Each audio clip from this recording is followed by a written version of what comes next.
Nosso próximo convidado é José Marcos da Silva. José Marcos é teólogo e pastor da Igreja Batista em Coqueiral, no Recife. Também é presidente do Instituto Solidário. Recebam no palco José Marcos da Silva.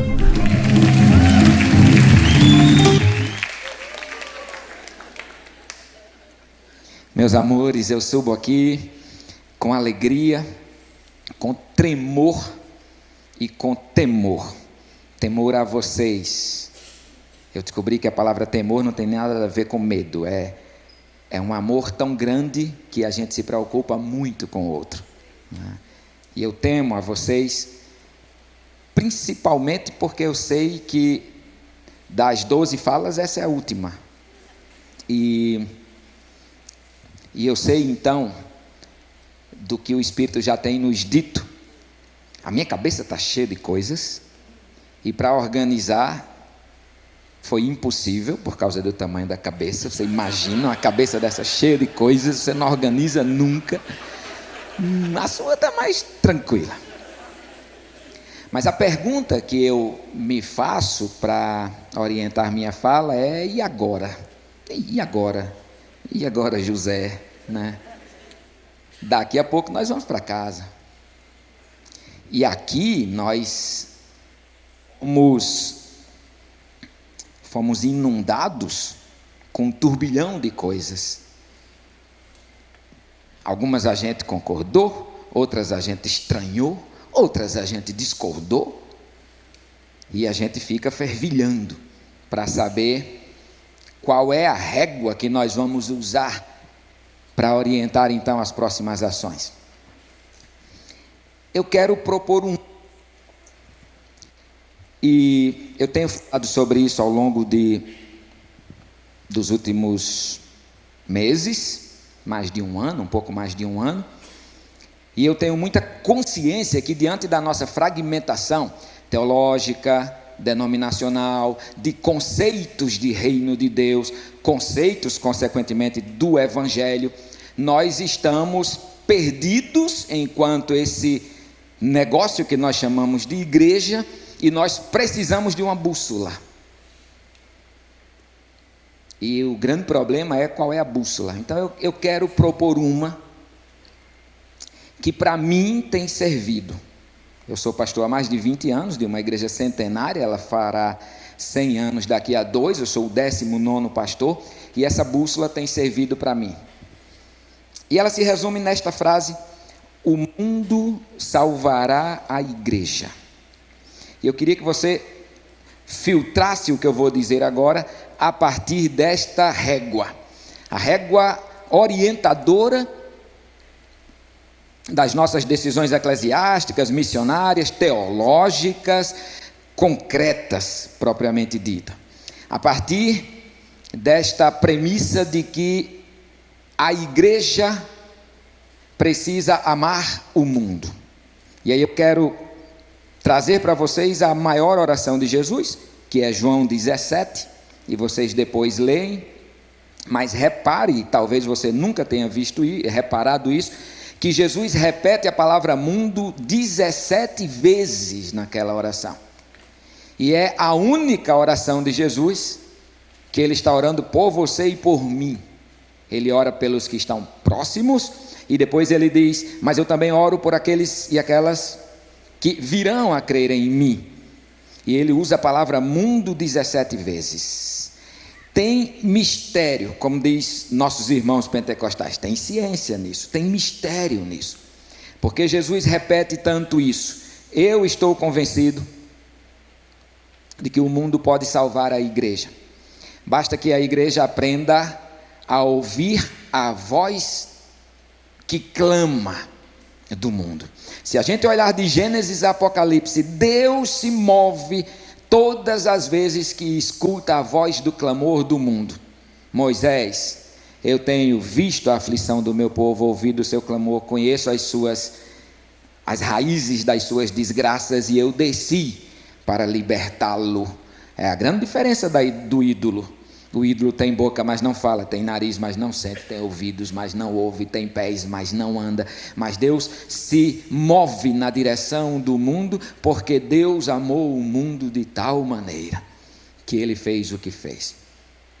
Eu julgo que quando a régua da prática ministerial nossa e da igreja for o choro do mundo, eu julgo que nós estaremos nos libertando de um monte de doenças que nos dividem.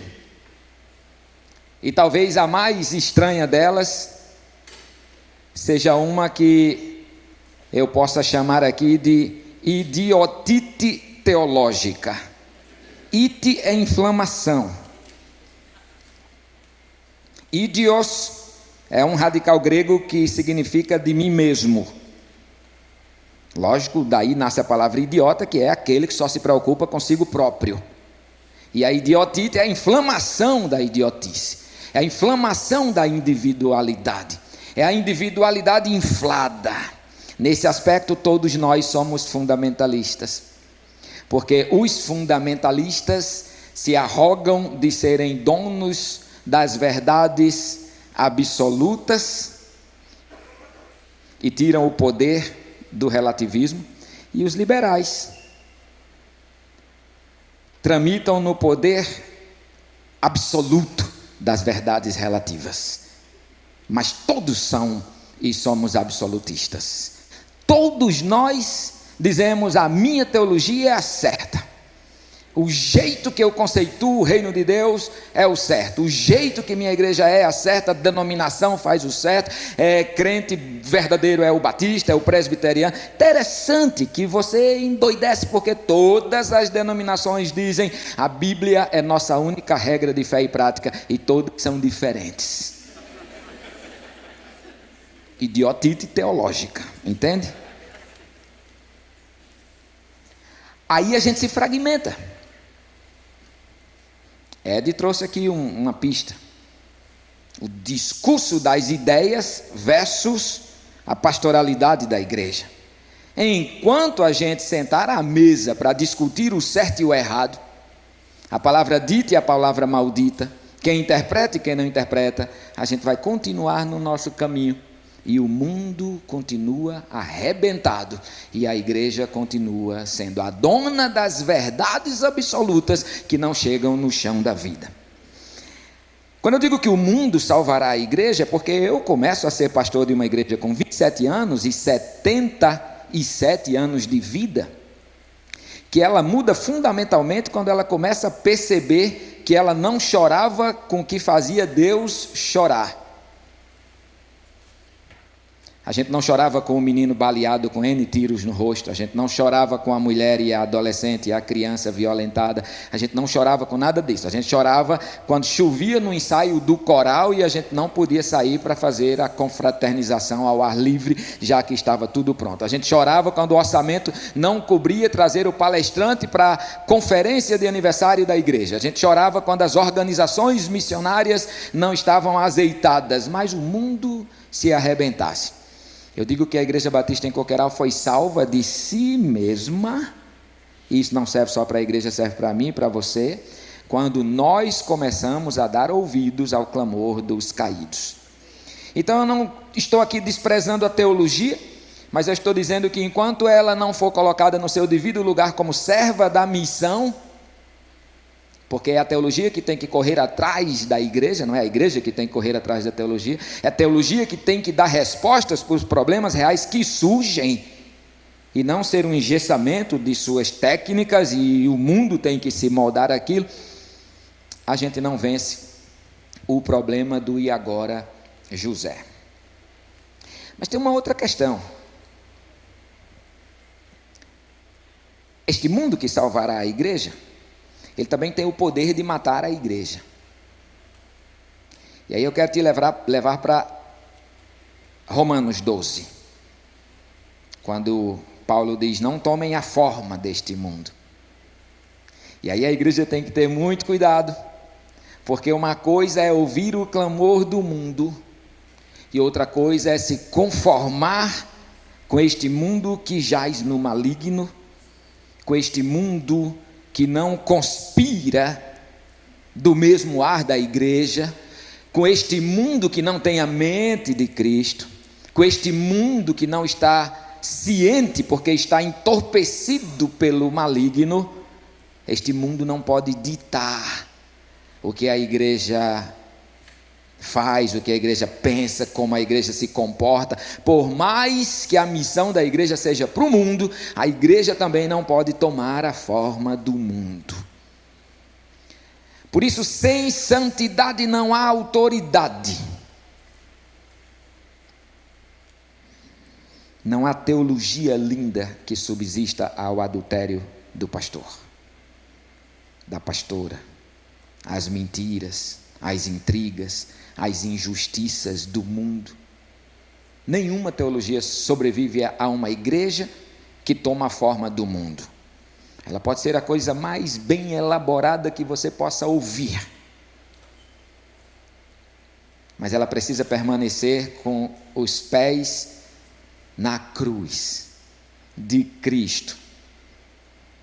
Porque como é que o mundo mata então a igreja? A gente falou de uma expressão aqui que eu achei muito interessante, com os cavalinhos de Troia. E cuidado, porque muitas vezes a gente recebe um monte de cavalos de Troia e todo cavalo de Troia é muito bonito. Não é à toa que Troia recebeu o cavalo de presente.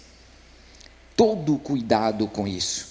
A igreja tem que ir na direção do mundo, mas ela não pode tomar a forma do mundo, porque quando a igreja tomar a forma do mundo, e este é o meu último argumento, para terminar este tempo, quando a igreja tomar a forma do mundo, o mundo vira as costas para a igreja.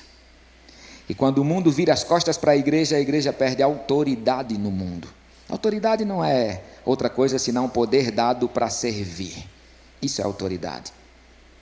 E a igreja não pode negligenciar o seu testemunho de Jesus de Nazaré, porque nós somos seguidores de Jesus de Nazaré, e a igreja não pode negligenciar isso, porque quem primeiro vai virar as costas para a igreja é o próprio mundo, e se o mundo não escutar a igreja não tem mais como salvar o mundo, que é a sua tarefa como continuadora da missão de Jesus. Porque Deus estava em Cristo, reconciliando nele todas as coisas, e nos deu a tarefa de continuar a reconciliação. Então o mundo salvará a igreja, mas o mundo também pode matar a igreja, o mundo pode virar as costas para a igreja, mas a igreja tem a tarefa de salvar o mundo. É uma dialética doida nesse negócio. Mas a igreja não transita sem o mundo, mas a igreja tem que ter cuidado com o formato do mundo. Não sei se eu embaralhei tudo, mas se eu embaralhei, fique nessa primeira: o mundo salvará a igreja. E se eu embaralhei, se ficou difícil de entender, você pensa assim: eu enquanto igreja tenho que ouvir o clamor do mundo. Se pensar assim, nossa teologia responderá, como aquela mulher que foi colocada na trama do adultério, e chegou para Jesus, e Jesus sabia o que a lei dizia, porque Jesus era também um doutor da lei, mas Jesus olha para aquela mulher e cuida da vida daquela mulher, porque o sábado foi feito para o homem, para a mulher, para a vida, e não o contrário. Mas depois que Jesus salva a vida daquela mulher, Jesus não bate nas costas delas e diz: é um bando de fundamentalistas. Jesus diz: vai e não peques mais. A igreja precisa continuar sendo esta voz que olha para o mundo com amor, mas que não perde a autoridade de dizer para o mundo: você está em pecado, e não é essa a vontade de Deus para a sua vida. Irmãos e irmãs, que o Senhor nos cubra de unção. Não está sendo fácil ser igreja nesse tempo. A gente viu que a seara é grande, os cearenses são muitos, mais do que eu pensava. E no entanto, parece que está faltando igreja. Que você seja a imitação de Jesus e o animador, a animadora da igreja desse Jesus, para que o mundo creia que Deus o enviou e o mundo experimente o plano da salvação, que é a vida plena que Deus em Cristo na cruz ofertou para nós. E você e eu, igreja, somos o único ente da terra que que tenha consciência de que o reino de Deus é problema nosso e missão nossa. Que Deus nos abençoe e nos ajude.